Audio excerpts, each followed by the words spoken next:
Welcome everyone. On this video, you can find IELTS academic reading passages with answers.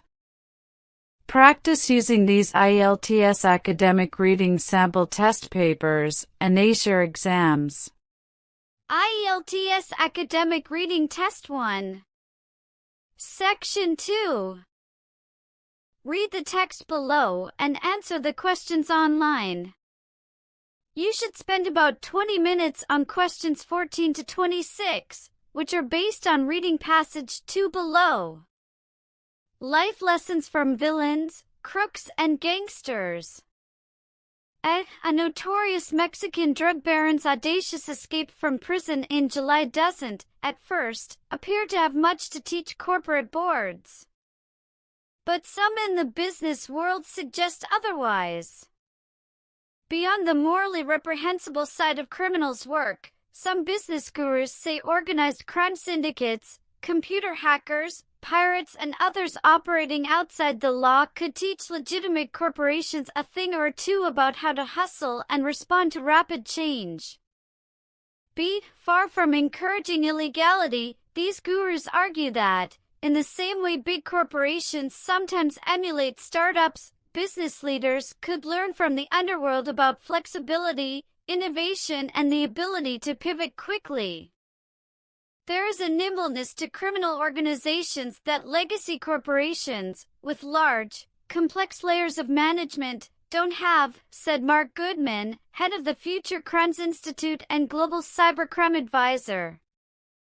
While traditional businesses focus on rules they have to follow, criminals look to circumvent them.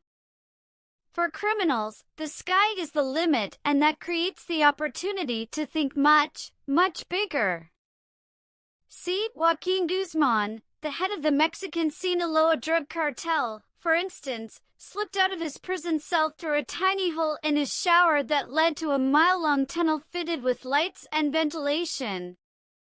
Making a break for it required creative thinking, long-term planning, and perseverance, essential skills similar to those needed to achieve success in big business. While Devin Liddell, who heads brand strategy for Seattle-based design consultancy, Teague, condemns the violence and other illegal activities, he became curious as to how criminal groups endure.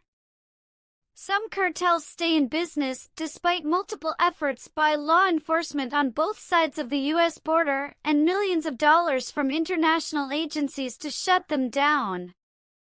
Liddell genuinely believes there's a lesson in longevity here. One strategy he underlined was how the bad guys respond to change. In order to bypass the border between Mexico and the U.S., for example, the Sinaloa cartel went to great lengths. It built a vast underground tunnel, hired family members as border agents, and even used a catapult to circumvent a high-tech fence. By contrast, many legitimate businesses fail because they hesitate to adapt quickly to changing market winds. One high-profile example is movie and game rental company Blockbuster, which didn't keep up with the market and lost business to mail-order video rentals and streaming technologies. The brand has all but faded from view. Liddell argues the difference between the two groups is that criminal organizations often have improvisation encoded into their daily behavior, while larger companies think of innovation as a set process. This is a leadership challenge, said Liddell. How well companies innovate and organize is a reflection of leadership. Cash-strapped startups also use unorthodox strategies to problem-solve and build their businesses up from scratch. This creativity and innovation is often born out of necessity, such as tight budgets. Both criminals and startup founders question authority, act outside the system, and see new and clever ways of doing things, said Goodman. Either they become Elon Musk or El Chapo. And some entrepreneurs aren't even afraid to operate in legal gray areas in their effort to disrupt the marketplace. The co-founders of music streaming service Napster, for example, knowingly broke music copyright rules with their first online file sharing service, but their technology paved the way for legal innovation as regulators caught up.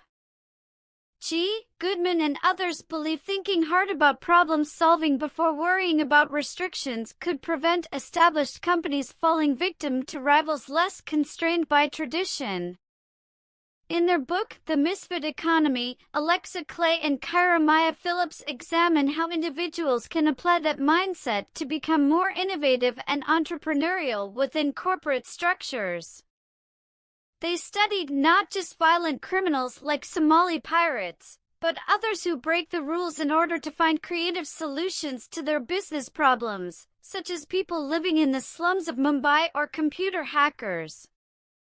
They picked up 5 common traits among this group: the ability to hustle, pivot, provoke, hack and copycat. Clay gives a Saudi entrepreneur named Walid Abdulwahab as a prime example. Abdulwahab worked with Amish farmers to bring camel milk to American consumers even before U.S. regulators approved it.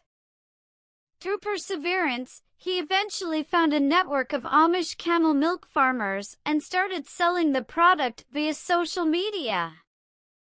Now his company, Desert Farms, sells to giant mainstream retailers like Whole Foods Market.